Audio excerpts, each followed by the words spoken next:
Hey everybody, I'm out here at my local flying site to give the new U11 Pro by Ruko a shot. It's a little breezy today, but we're going to see what she can do, so stick around.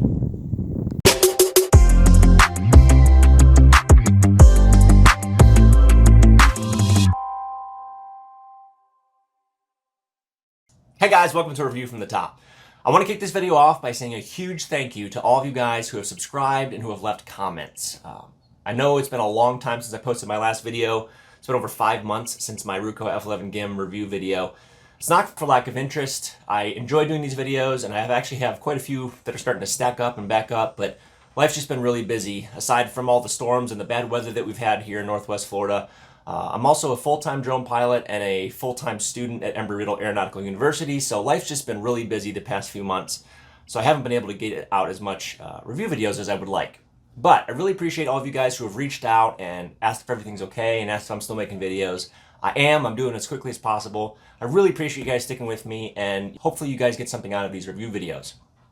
Okay, now with that out of the way, I've got another drone review video for you guys. The last review video I did was of the Ruko F11 Gim. And Ruko reached out to me and asked if I would review the U11 Pro as well. Now the F11 Gim is more of a high-end model, I guess you could say. It's got a lot more bells and whistles than the U11 Pro. The F11 Gim is $400, but this U11 Pro is more steered towards beginners. It's more budget-friendly. It doesn't have as many features and as many bells and whistles, but it does allow you to get into a higher-end drone at a more comfortable price. Now, on Ruko's Amazon listing, the U11 Pro is currently $259, but you also get a $30 coupon that you can click on. So make sure you click that little button on Amazon for the coupon code, and that takes $30 off. So the U11 Pro is coming in at $229. So that's not bad considering all the things that you get with this, and I'll go more into that in a little bit. Now, I'm not going to do an official unboxing and a full-blown, detailed unboxing for this. If that interests you guys and you're curious, let me know in the comments, and I'll try to get one of those pushed out if you're really curious to see. But I think you'll get a good idea of everything that you get in this package as we go through this review. Okay, I'm going to break this review up into a couple different sections. For those of you who have just purchased the U11 Pro, or maybe you're considering purchasing one and you just want to see how it works and how everything performs and functions, this first portion of the review is going to be the flight review. What I did was I took the U11 Pro out to my local flying site and I put it through its paces. I tested every function, every feature, and I went through the setup process and how to get it calibrated and set up for flight. So I went through that whole process and I recorded it all. Now stay tuned after that portion of the video because I'm going to do some more stuff that I tested. I tested the battery duration and the range just like I did with the F11 Gim, so make sure you stick around for that portion of the video as well. I've also got some problems that I encountered during my flight that I want to mention to you as well. So first, let's go to the flight review. Okay guys, today we're doing the flight review of the Ruko U11 Pro. I just want to do a real quick overview of everything you get with this kit. Now, with the exception of the landing pad, which is this is mine, that's what I use, everything else you see, you get here. The drone itself is comparatively tiny. It's about the size of a Mavic Air.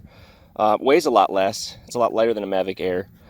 But it's similarly sized. It's compact, portable, has folding props, folds down to a nice compact size to just easily fit in a pocket or in your bag. So it is nice and light and portable. It's built sturdy, has these nice fold-out landing gear. I think I've mentioned this in previous videos, but the ones with the landing gear that sticks down, you want to unfold that first so that you can get the back one out. If not, and you try to unfold the one without that first, you won't be able to do that. They hit each other. So make sure you fold out the right one first. You'll figure it out. You guys are smart. Anyway, the drone itself is nice. It's built well. The U11 Pro does not have a 3-axis gimbal. It only has an adjustable camera. It is mounted to these vibration dampeners. I don't know if you can see those inside there. But there's these little rubber vibration dampeners that allows it to move and wiggle. So that does absorb some of the vibration that you get from the props and stuff like that. But it doesn't have a 3-axis gimbal, but you can control the up and down movement of the camera through the remote. So one thing that I wanted to mention that I really love that Ruko does, they give you this quick start guide. And this quick start guide is something great to have out at the field like this, like I am today. It goes through real quick, just the highlights of the manual. You get a pretty extensive manual that goes through all the details. 31 pages with all the details, but they also give you this quick start guide, just a little card you can just keep out at the field with you that goes through all of the essentials that you need to know. Calibrating it, getting everything set up properly, how to do the auto takeoffs, and then some quick troubleshooting, and then it's got an overview of the buttons on the back and what all the buttons do. So this is great. I love that Ruko does that. That's a nice little added bonus and just one of those little details that makes a big difference. Also, with the U11 Pro, they've touted this as a beginner-friendly drone, and they're definitely making it easy for beginners. They even give you this little card, which I think is just super awesome. It's just this little overlay card, just to give you one more explanation of what everything does. You know, it's just a quick little reference guide that you can keep with you. That shows you the different controls, what each control does, what the different buttons do, and it's just one extra little reference you can just keep with you in case you can't remember real quick. You can just overlay it, or you can just hold it down, look at it, and be like, oh yeah, okay, that's what that one does. So for those of you that are first timers and beginning, this is definitely a good place to start with this U11 Pro. So you get to unfold your antennas. I'm not entirely sure if these are actual antennas yet. It does tell you in the manual to unfold them, so maybe they are. I don't see any wires inside there just with my naked eye. I'm not saying they're not antennas, but I'd have to do a little bit more research to find out for sure. But you do get a cell phone holder, which works fairly well, holding my Galaxy Note 20. It holds it pretty securely. It's not a super strong spring, but I'm not afraid that my phone's going to fall out, so I'm happy with that. And then everything else you see here, you also get an extra battery. You get two USB-C charging cables, and then your different quick start guides, and then you get a carrying case. There's also extra props and extra screws inside the carrying case that I didn't take out, but that's all. That's everything you get. So I'm gonna go ahead and start doing the flight review now. Okay, time to get started. It's gonna be really hard to see my phone screen as far as this recording goes, but I am recording live on my screen recording on my phone. So I will show you all of the stuff that I'm doing in case you can't see it. But the first thing you want to do is turn on your Wi-Fi, because that's how you're going to connect with your drone's Wi-Fi signal and get your video. Second thing you want to make sure is on is your GPS. So make sure you click your GPS button. It's going to need to know your GPS location, because that's what the drone uses to follow you. The drone has its own GPS, but when it does GPS follow, it locks onto your phone's GPS signal in order to follow you. Doesn't work super awesome, but I will show you more about that later. All right, once you have those two things, you really want to follow the order that it tells you to do this on the quick start guide. I did have trouble connecting with the app, and it seemed like every time I had trouble connecting, it was because I didn't do this in the right order. So I think the order is very important here. The quick start guide tells you to turn the drone on first and place it on horizontal ground or level ground. So in order to turn the drone on, we're just going to press this button here and hold it. It'll beep, make all its noises, and then lights will start flashing. There's green lights flashing in the back, and you can't see them, but I'm pretty sure there's red lights flashing on the two front arms. It's just really bright out here. All right, next the quick start guide says to place the drone horizontal, and then it says turn the power on the controller. Now you'll be really tempted to turn the controller on first, like I was. You know, I want to have signal right away, so I'll turn the controller on and then the drone. But I think that's bad. I think that order matters. Then the guide tells you to pull down on your left stick. You'll hear that beep sound. That connected the drone and the controller, so those two are connected now. From there, we can start connecting the app and doing all that stuff. So I think it really does matter the order that you do that, so just follow that. All right, I'm gonna put my phone in my case here. Next, we're gonna connect our Wi-Fi signal. So I'm gonna go to my Wi-Fi settings, and at this point, I should see, there it is, Ruko U11 Pro. I'm going to click on that. Checking the quality of your internet connection. There's not going to be any internet, it's just going to be a direct connection. Connected here without internet. I'd already flown this today, so it automatically connected to the Wi-Fi signal when it saw it. So it is connected to the drone's Wi-Fi now, so I should be able to go directly into the app. The name of the app is Ruko GPS, and there is a link, there's a QR code on the front of the quick start guide for both Apple and Android directly to that app. So real easy to find. I'm going to go to the Ruko GPS, and sure enough, it says right there at the bottom, go flying. Now, like I said, when I tried turning the controller on first and connecting to the drone, it let everything connect, and I could connect to the Wi-Fi, but I had a lot of trouble getting the app to work properly when I went out of order. So just go ahead and follow that order of operations and order of connection, and I think you're going to be okay. So next thing I want to do is hit go flying. Make sure make sure the U11 Pro is selected. There is a U11, the older model option. I don't think it'll let you connect. Just make sure you have U11 Pro selected. Hit go flying, and it will open up the app. Now, every time you fly the U11 Pro, you need to calibrate it. Not a bad thing. You're just calibrating the compass, but it does ask you to do this every single time you fly the drone, even if it's back-to-back flights. So that's real easy. The controller screen shows you what to do. So it gives you a little indication of how to hold it and what to do. So you're just going to hold it level. Okay guys, I had to do a quick update to this portion of the video because I realized that while I was out at the field, I was actually using the wrong calibration process, so it took a lot longer than normal. Ruko included this handy video that shows you the right method of doing it, so I wanted to include that here. Once you've turned on the drone and you've turned on the controller and you've pulled down on the left stick to connect the two, instead of spinning your whole body around like I did in my video, all you have to do is pick up the drone and spin the drone a few times. The back lights will start flashing green. Hold it vertically, spin it a few times, you'll hear another beep, and that's it. That's all it takes to calibrate the actual drone instead of spinning your whole body around. So definitely easier than the way I did it. Busy. Okay, everything's gonna be ready to go now. One thing, make sure you have an SD card in there. I think I mentioned this earlier, but if you don't have an SD card in and you record, it's going to record to your phone. The phone video is going to be relying on the Wi-Fi stream, and it's not going to be as high resolution as it would be if it was recording onboard video. So I did put an SD card in mine. I think the one I have in there is a 16 gig. I'm not sure what size it goes up to, but that should be more than enough for multiple flights. So I am going to hit record so I can record this whole flight and everything that happens. I'm recording with my screen and I'm recording with this. So we should have all our bases covered. Now there's two different ways to take off. I can do it manually. It's ready to go. So you can see the drone in the background. If I hit these two sticks towards the center like this, you see all my rotors fire up. She's ready to go. If I gave it some throttle, it would lift right off. You heard it say flying. I'm not off the ground yet, so I'm going to disable it. I kept holding down until it turned off, but I could also just hit these to arm and disarm the motors. The second way to do it is to actually do a auto takeoff. I'm going to hit that little button up in the corner and it's going to ask me, are you sure you want to take off? I'm going to say yes. Let me adjust this a little bit so you can see it jump into the air. I'm going to say yes, let's go for it. And she's going to jump, auto take off, and just hover there in front of me and wait for more inputs. Now one thing I wanted to mention, do make sure before you take off that you have all your GPS signals. More often than not, as you're getting all this stuff ready to go and getting set up, that'll happen automatically. It seems to access its GPS fairly quickly. So that's not really an issue, but make sure you don't just jump into the air, because wherever it gets its full GPS signals is where it's going to recognize its home position, and that might come into effect later.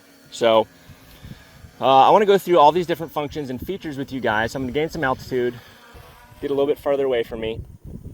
Now it's flying pretty responsive and pretty peppy, so it's in high mode right now.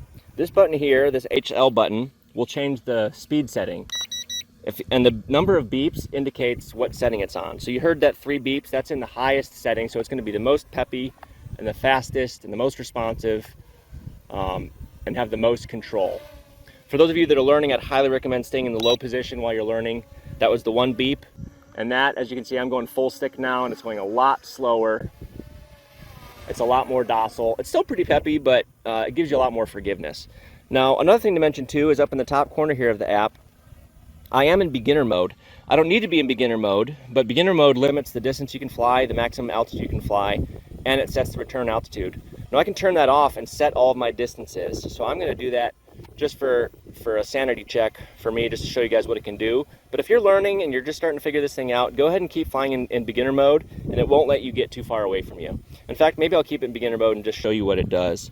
But we're going to go through the rest of these different features and functions. Now, I am recording video. I started that right away using the app, but there is a button here too. I could hit this camera button. There's a camcorder button and an actual camera. Hitting the camera button snaps photos. It'll beep to indicate that it's taking a picture. And all of these are recording directly to the memory card. I could also hit this camcorder button and it will stop recording video. So I did that. It just restarted the video because I was already recording. But if you want to start and stop your video, you can just hit that button and cycle through the start and stop of the video.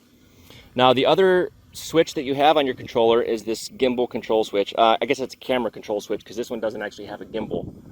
And what I mean by that is I can angle the camera down and point it at me.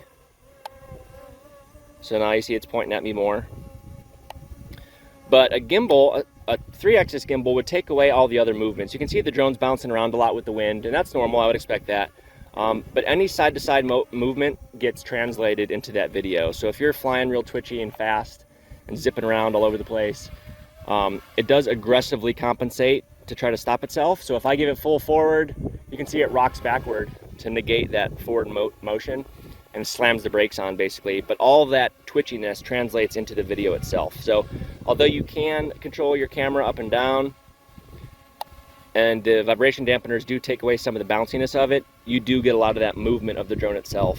So if you want to take that away, you're going to need a more expensive drone with a better gimbal. So little note about that. Now a couple of the other functions that we have here. There's a GPS mode. Now this GPS button, I'm supposed to be able to turn this GPS button off while I'm in flight. And let's say, for example, I wanted to not rely on GPS and I wanted to just do, some people call it aerobatic mode or acrobatic mode, and that's not relying on GPS, you're just flying the drone. I haven't found a way to turn that off yet. I'm supposed to be able to press this button and hold it, and GPS mode is supposed to go away and it's supposed to go into optical mode. For some reason that's not working. I'm contacting Ruko about it to see what they say. But for now, I have to fly in GPS because it has all its satellites. That's not a bad thing, but it can get you into trouble. I'll talk about that later when I'm talking about return to home. A couple of the other functions we have here is GPS follow. So I'll show you that real quick. I'm going to get a little bit further away, and I'm going to point the camera up a little bit so it's pointing at me more. But if I press this GPS follow button, oh, she's getting really twitchy. That seemed to be wind induced. It was trying to compensate for the wind. It is pretty breezy, but that was pretty twitchy. Okay, I'm going to press GPS follow here. It's going to say follow me, ready, GPS mode. Okay, so what that's doing is relying on my phone's GPS signal. So the drone has its own GPS, but it's going to point the camera at my phone's GPS signal, and it's going to keep that within the frame. So as you see, if I start walking, the drone should change its position and follow me.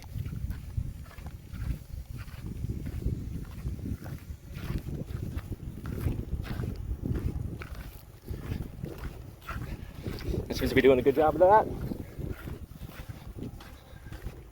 I can control my camera still while I'm flying and adjust that.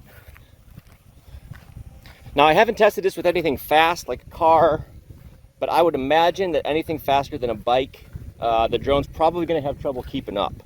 It's pretty fast as far as its flying goes, but it seems like there's some lag in the signal as far as being able to compensate and lock onto the GPS position. So I wouldn't put too much faith in this, but as far as basic movements, you can see it's doing a fine job of keeping me at the right distance.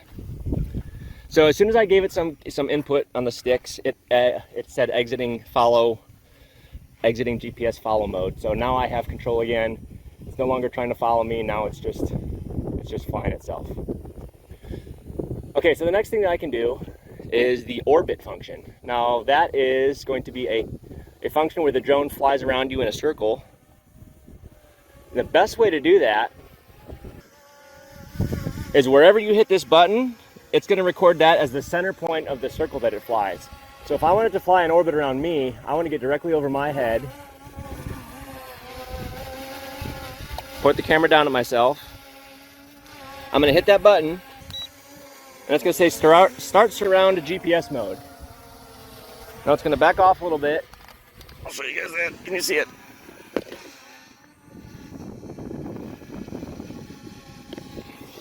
So she's flying around me now. Camera's not pointing at me. Get up a little bit. There I am. So now it's flying a really close circle. That's too close. That's closer than I want it to fly. But I can use my sticks to control where that orbit is. So I'm going to pull back and back the drone away from me a little bit. It's continuing to fly its orbit. I'm going to change my camera position so it's pointed back at me. I can change my altitude here too, so I'm going to come down a little bit to get that right perspective that I want. I can go back further, fly even further away, and it's just going to keep doing its orbit thing. And it's going to keep flying in that circle.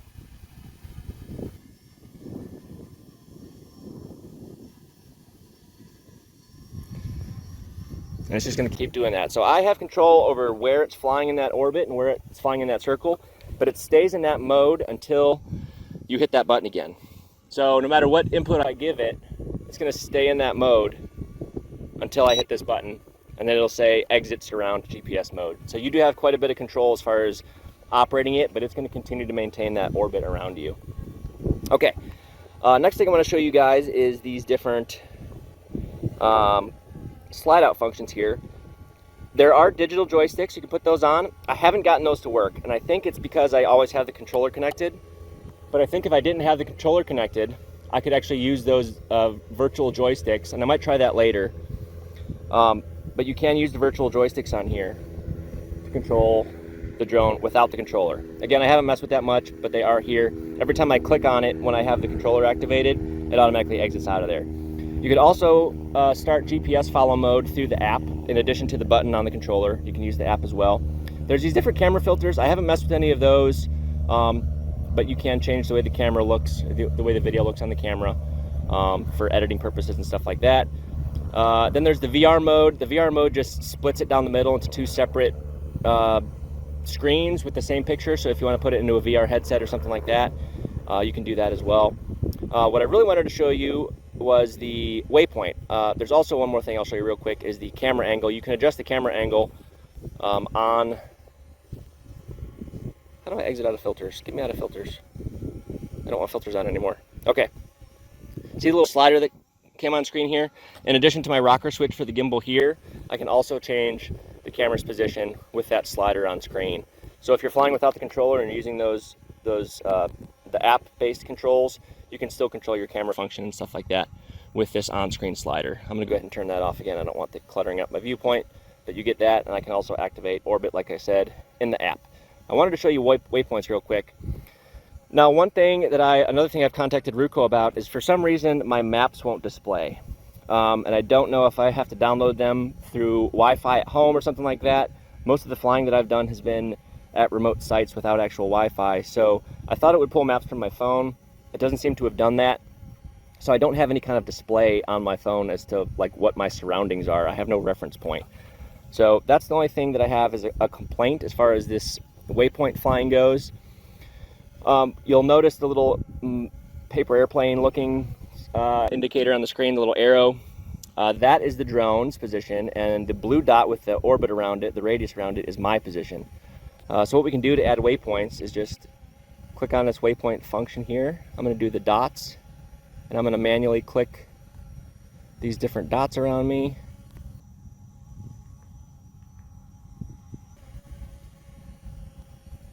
Okay, so that is the track that I want the drone to fly. I'm going to give a little bit of altitude, and I'm going to get a little bit further away from that waypoint so that you can see it going to it.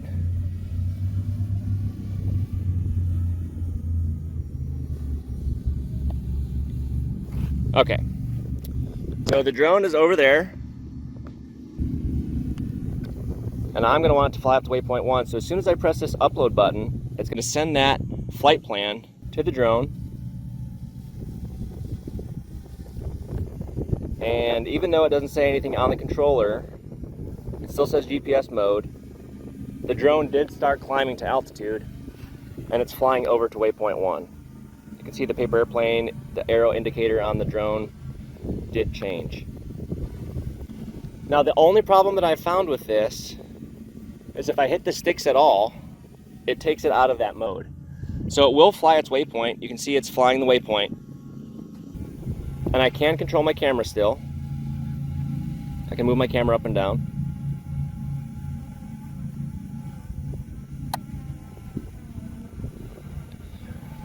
But it repositions itself every time it gets to a new waypoint.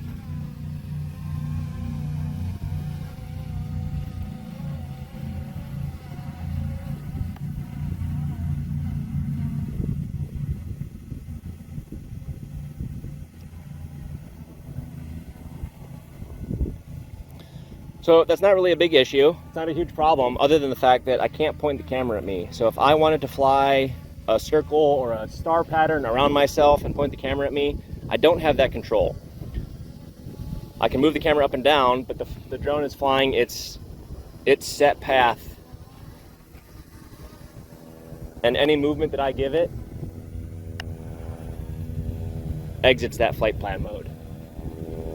So I have full control again. It kicked it out of the flight plan mode. So you're kind of resigning yourself to a face forward camera angle when you do the waypoints. Maybe there's a way to fix that. If there is, I haven't found it yet. As far as I know though, that's the way it works. But if you did want to center yourself on a video, you can use that orbit function. That works great. But as far as flying like a box pattern or something like that while you're aiming the camera, I don't know that that's an option. You're pretty much just setting your waypoints and going with whatever it's going to do, because I think it automatically orients face forward as soon as it gets to the next waypoint. Okay, I want to show you the return to home functions. There's a low battery return to home function, but we're not there yet. I still got plenty of battery left. Ruko advertises 25 minutes per battery pack. I will actually test the endurance indoors in a controlled environment, but for now I've gotten pretty consistently over 20-minute flights with this thing, so I'm pretty sure it's going to be close to that 25-minute mark. Again, it makes a difference on how you're flying and the weather conditions. It's pretty windy today, so it's probably going to get less flight time, but it has been pretty good.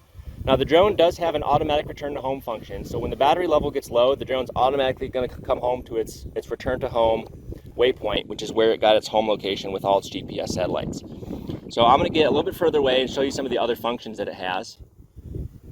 See, I'm going to get closer to the ground so you can see it climb to altitude. Distance limited. Okay, you hear that beeping? That's because I tried to get too far away and I'm still in beginner mode. That's great. It's not going to let me fly outside that circle. So I came back within the boundary. It wouldn't let me fly any further. The app said distance limited, and it kept making that beeping sound. That's basically saying, hey, you're too far away, come back. And I did, and it stopped beeping. So as soon as I get past that boundary marker, distance limited, there it is, because I'm in GPS mode. Now if I don't want that, I can turn off that function. I turned off beginner mode, and now it should let me go. Distance limited. Oh, you know what? I turned it off, but I haven't set it yet. I still set max distance. So I'm going to turn this up. Now it stopped beeping, because I turned my distance up. So now it's not an issue anymore. But anyway, again, if you're a beginner, you want to keep that beginner function on and just stick with that. That'll keep you out of trouble. It'll keep the drone in sight. You won't have to worry about getting so far away where you can't see it. That guy does get really small really fast. It's a smaller drone. Plus, your Wi-Fi transmission range does go out before your actual flight range. So you'll still have control of the drone, but you won't be able to see what it's doing. That's where your return to home functions come into play. All right, there's 3 ways to do this. I can use the on-screen app button to hit return to home. If I hit this button here, it's going to say return to home and land. I slide that, it would start automatically returning to home and landing. Or I can hit this button right here on the controller, return to home. Return home. The lights start flashing on the controller, the drone's gaining altitude, the controller's beeping, and it's coming home. It's going to climb to a set altitude to get over any obstacles, and it's going to start making its way home. All right, I'm going to hit this button again to cancel that. Stop return home. She said stop return to home. I don't know why it's still beeping. There it goes. Okay, so I disabled it. I've got full control again. But there's one other thing I wanted to show you. So I've got low battery return to home, which we'll see as soon as the battery dies. There's the automatic return to home function. You hit this button or you hit it on screen whenever you get into trouble, you're disoriented, you don't know where you're at. Hit that button and the drone's going to go up to altitude and fly home. I do want to make a note here that there is no obstacle avoidance on this drone, so make sure you're not around trees or forests or towers or buildings, anything like that, because the drone's not going to know what it's around it when it climbs to altitude, and it's just going to start making a beeline towards its home point. So if there's any obstacles in its way, it's going to hit it. So make sure you're flying in an open area with no obstructions. So that's your public service announcement for flying in a good location. Now, the other thing I wanted to show you is it does have a remote transmitter loss return to home function. So I wouldn't normally do this, but I wanted to show you guys and demonstrate the function here. But if I turn this transmitter off I'll still have connection to the drone through my camera, so I'll still be able to see what's going on, and the drone should still be recording onboard video. However, it's going to automatically start returning to home. So I turn that off. I should get a notification up here, return to home GPS mode. Now as you can see, I can still see what the camera's seeing because my phone and the drone are still connected. However, I can't control anything because I turned off my controller. But the drone is returning to home. So it got to its altitude. It's flying straight line in a fast track overhead. And it's starting to come down. So what I'm going to do is I'm going to turn my controller back on. Lights are flashing, it's initializing. I'm going to pull down like I did before and cancel return to home. Okay, so as you can see, she was directly overhead. Probably easier to show you with this. There's my launch pad. So she was home and ready to come back with no controller. So that's a good thing. I love that feature, I love that function. Ruko also does have a function that I haven't tested because I haven't needed to, but it does have a lost drone function where if you actually lose your drone, that's under this tab here. Nope, that's under calibrate. Not sure where it is.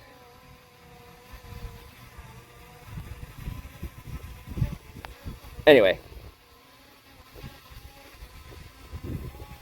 that's neither here nor there. We're getting a low battery pretty close. It's getting red, so I'm going to get away from us a little bit again just to demonstrate that so you can see it come home on low battery.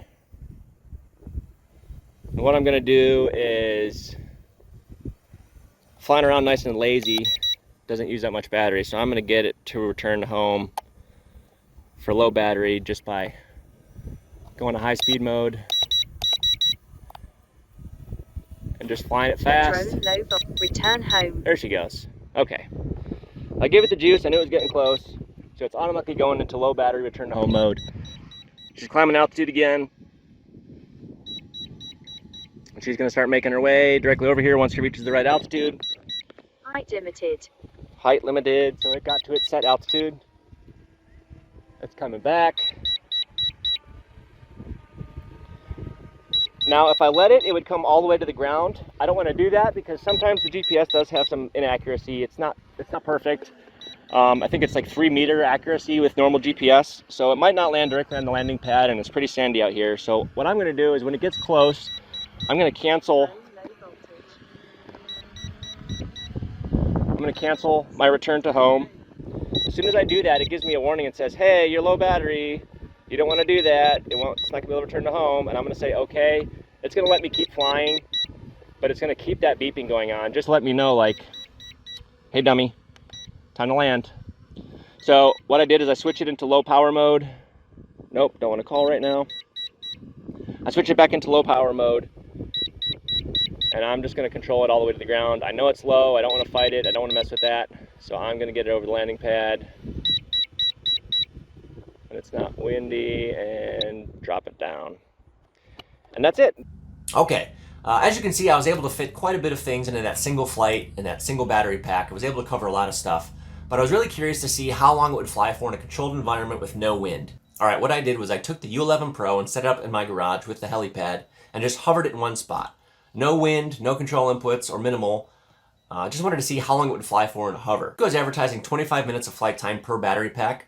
What I got was just shy of 24 minutes when the drone automatically landed itself. So 24 minutes per battery pack, even though it's not 25 like they're saying, I still consider that a really close call or really well within the margin of error. So I'm pretty happy with 24 minutes. You can do a lot of flying in 24 minutes. So not bad for something this size and for what it can do. So in addition to the battery duration, I also wanted to test the range. Testing the flight range for the U11 Pro was a little tricky. I live in an area where there's not a lot of open area and uncontrolled airspace, so I got to be really picky about where I fly. Now, I was able to find a straight strip of road that goes on for several miles where I can just drive in a straight line. So I went out with my friend Bobby, and because it was controlled airspace, I attached to a pole on the back of my truck, and I had Bobby drive in a straight line as I was operating the drone. Now, even though it wasn't flying, it thought it was. I could rock it side to side and move it back and forth. And I was also getting a live video feed. And what I did was just had Bobby drive in a straight line until the video dropped out or until the drone said returning home, or Bobby saw that the drone wasn't being controlled anymore and it wasn't moving in the side-to-side rocking motion that I was doing. So what we found out was I got 0.3 of a mile, which was 1,584 feet before the video dropped out and the drone said that it was returning home. Now, considering that Ruko is saying 1,640 feet, that's only 56 feet of difference. That's really good, especially considering where I was flying. A lot of signal interference, a lot of congested neighborhood. I wasn't very high in altitude. The higher up you go, the better your straight line line of sight distance is for communication. So the higher up you fly, the better your range should be. So considering all those factors, I'm really happy with the distance that we got. I absolutely believe Ruko is right with their 1,640. So that's a pretty good control range. And as you saw during the flight test portion of the video, when you turn off the controller, the drone does come back home. So make sure you stay in GPS mode. All right, overall, I've been really happy with the U11 Pro. It flies great. It's got a long battery duration. It's a really nimble, responsive flyer. It handles wind well, and it's surprisingly durable. I'll get more to that in a second. It's a really good overall drone, and it's a good learning tool. However, there were a few issues that I encountered that I wanted to bring to your guys' attention so that you don't make the same mistakes that I made. The first thing I encountered was the map issue. You may have noticed during the beginning of the flight review portion of the video down in the lower corner that my maps weren't actually loaded. I could see the drone's position and I could see my phone's position represented as GPS dots, but there wasn't a map to give it any frame of reference as to where I actually was. For the life of me, I couldn't figure out how to get these maps to work, so I reached out to Ruko and they immediately responded. That's another quick note I should say is if you have any trouble, please reach out to Ruko. They're super helpful and super informative, and they've always been eager to help me, and a lot of you guys have commented that you've had the same experience. So make sure you reach out to Ruko first with any problems. They're a super great company as far as I've seen so far. Okay, so to fix the map issue, Ruko told me that you need to make sure your phone is connected to Wi-Fi, and without connecting the drone, leave the drone in the off position, open up the app by itself, then click on Enter Device and enter Camera View. And that's going to bring up the app itself. Again, the drone's not connected. If you're on Wi-Fi, it's going to automatically load those maps up, and that worked instantly for me. As soon as I did that, the maps loaded. For some reason, that was the fix. I don't know why, I don't know what caused it, but that was the perfect fix, and it's worked flawlessly ever since. So hopefully that's helpful if you guys can't get your maps to load. All right, there's one more issue that I encountered. It was kind of a big deal, and it did cause a crash, so I wanted to bring it to your attention. Now, for flying the U11 Pro indoors, it's a slightly different process that you have to go through for setting it up. The U11 Pro has a GPS mode, and normally outdoors, it's always connected to GPS. In fact, I found out it's impossible to turn off GPS mode while you're outdoors. As long as it has satellite signal, it's going to use GPS. I contacted Ruko about this, and they said, yeah, if you're flying outdoors, you can't turn off GPS. It's going to default to that. That's not a big deal. It's not a bad thing because you're always going to have that control signal. If for some reason you lose contact with the drone, it's going to come back to your position, its home position. So you want to leave GPS on most of the time. Since this one is designed for beginners, it's probably a good thing that you can't turn that off. So just wanted to make a note, you can't turn off GPS mode outdoors. So I'm flying indoors, I'm doing my battery duration test, I have GPS turned off. Now the U11 Pro is equipped with what's called an optical flow sensor. That's a little tiny downward facing camera that allows the drone to lock on to what's underneath it and hold that position based on the changing picture. So it uses that to lock onto its position. Now, when I took off, it was flying really great and the optical sensor was working very well, and it was holding the drone's position very well. It did slightly start to drift, so I wanted to use the trim function. Now that's another thing that the user manual mentions is the trim function. It actually has a manual trim control when you're in attitude mode, not GPS mode. When you're in attitude mode with GPS turned off, you can add trim. Now there's no physical trim buttons that you press in order to add trim like a normal controller. So in order to do that, you press down on the left stick. I don't know if you can hear that clicking, but you press down on the left stick and then put control inputs based on which direction you want to go to compensate, and it'll put those in as trim inputs. Now, when I was testing this in the garage, the drone was holding its position, it started to drift ever so slightly, so I tried to put control input in, or trim control in to compensate for it. Well, when I pressed the button, I heard the beeps like it was putting control inputs in, but nothing actually happened. So I tried it again in a different direction. Again, nothing happened, so I did it one more time and thought, well, maybe it's either moving so incrementally, maybe I should do it longer, so I held it for a little bit longer. Ultimately, I decided that it wasn't working, so I just skipped over that part because the optical sensor was working pretty well. Well, all of a sudden, the drone started sporadically moving in different directions. I'm assuming it was correlating to the control inputs that I did, and it was just extremely delayed. I got the drone to hover stably over the helipad. Again, it was in a nice stable hover, and then all of a sudden, it just took off and headed straight for the garage door and smashed into the garage door. Now, this leads me into the second problem that I encountered. Once it hit the garage door, the drone hit underneath, and one of these rotors was stuck underneath the garage door and stopped spinning. The other three were still spinning. The drone was in idle mode, I guess. The motors were spinning pretty slowly, but I wasn't able to turn it off. I held down on the controller for down throttle, which is supposed to land the drone. I did the motor cutoff control input where you push both sticks down into the center. I couldn't get the motors to turn off. Now, they weren't spinning very fast. This was idling. It wasn't that bad. So I was able to grab the drone, take it, and flip it over. And as soon as I flipped it over, the rotor stopped spinning. Now, I reached out to Ruko with this issue, and I asked them what was the problem. What they responded was, if you're flying in attitude mode, indoors with no GPS, you have to rely on the optical flow sensor. They said they highly recommend you don't use the trim function, because if you're trying to use the trim while it's using the optical flow sensor, it's going to cause problems like it did for me. So they recommend, if you're flying indoors, only if you notice some aggressive drift in some direction, which you shouldn't with the optical flow sensor. They really highly recommend that you don't use the trim function. I don't know why they would include it if they don't want you to use it. That seems a little convoluted to me, but I hope this is a cautionary tale for you guys. Don't use the trim function if you're flying indoors. Also, I asked them, is there an emergency off function?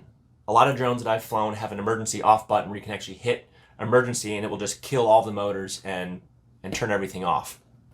Unfortunately, the U11 Pro does not have that. Because it is a beginner-friendly drone, they said they didn't want somebody to accidentally hit the button, kill the motors while it's in flight, and have it crash. So they actually eliminated that function. I'm a little disappointed in that. I think that one comes in handy if the drone is headed in a direction that you don't want it to go, and it's headed somewhere you don't want it to be, or it's going to hurt somebody, or it's going to fly somewhere you don't want it to fly.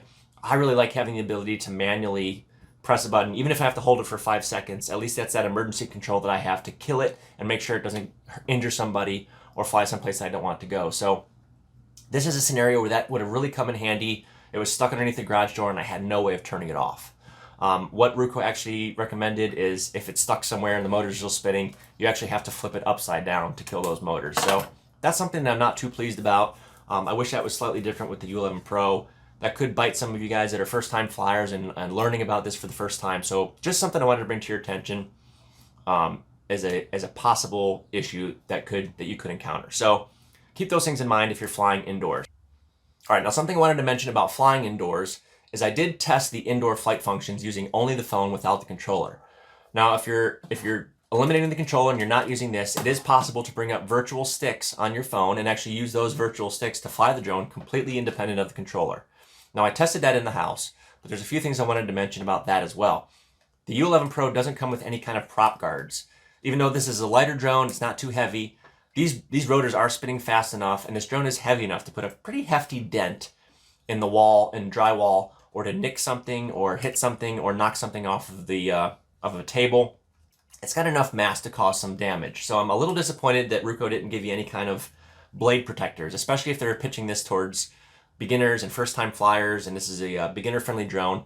I'm a little disappointed they didn't give you anything to practice indoors with to keep your walls safe and keep the drone from getting damaged. Now, I did test this function. I flew with the phone and the virtual sticks, left the controller and connected it and flew it, and I gotta say, it was terrifying. Even though it flew well, you get some definite lag with the app.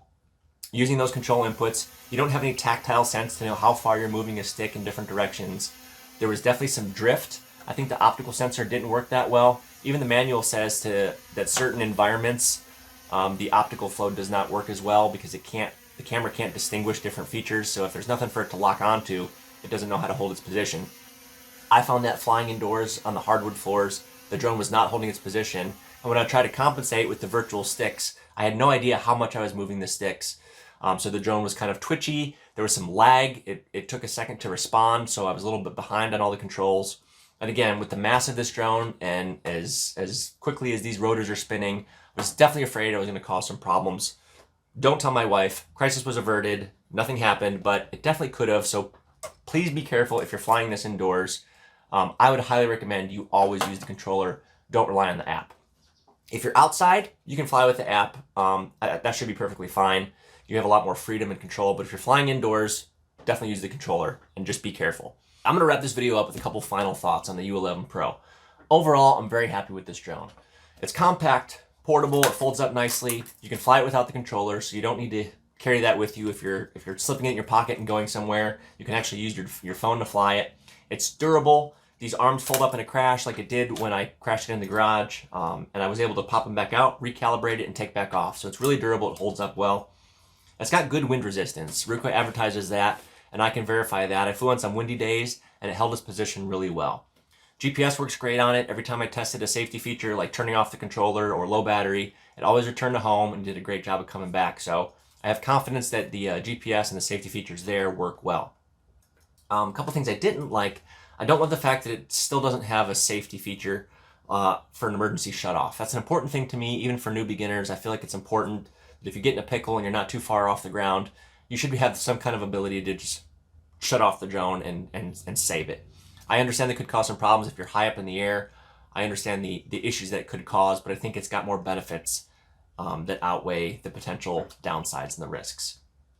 I don't love the fact that the trim function doesn't work. I don't know why they would include that if they don't want you to use it. So that was a downside as well. But overall, this is a good flyer. It's a good thing to practice on, a good thing to learn how to fly a drone if this is your first one. I'd highly recommend the U11 Pro. Just keep those things in mind that I warned you about, and you're going to have a lot of fun with this thing. All right, that's all I have for this review, so I'm going to bring this one to a close. Real quick, though, I wanted to say thanks to Ruko for letting me do another review on the U11 Pro. I wanted to mention their customer service has been top-notch. Everything that I've heard about Ruko and everything I've experienced working with them has been fantastic. Some of you guys have even commented on the F11 Gim that your drone flew away and you got a brand new one from Ruko because something was wrong with it or you thought something was wrong with it. So they stand behind their products. They've got fantastic customer service. They're reasonably priced. So if you've never worked with them before, I highly encourage you to consider a Ruko drone. Also, if you have a problem that I didn't cover in this video with your U11 Pro, reach out to them directly and I guarantee you they'll make it right. They've been really good to work with. So, thanks to Ruko, and a huge thanks to you guys. I can't tell you how much I appreciate the subscribers. I can't tell you how much I appreciate the comments. Your guys' comments about how helpful the videos are the whole reason that I'm doing it and the whole reason I keep making new videos. I'm not going to stop. Please don't stop leaving comments. I read every single one. That's all I got for this video, you guys. You're the best. Thanks so much for tuning in. We'll see you next time.